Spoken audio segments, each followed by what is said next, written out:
How to enable or disable Samsung Verbose Debug logging on the Samsung Galaxy S25, S25 Plus, or the Ultra, or the Edge.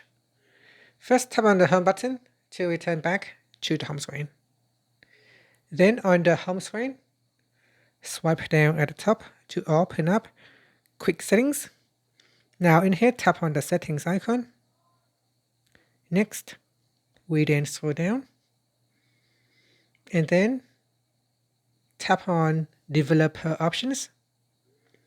Now in here, keep scrolling down to the Debugging section, and then we keep going, keep scrolling down, and in here tap on Samsung Verbose Debug Logging.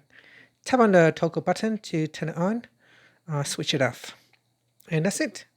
Finally, tap on the Home button to return back to the home screen. Thank you for watching this video. If you find it helpful, please like and subscribe to my channel for more videos.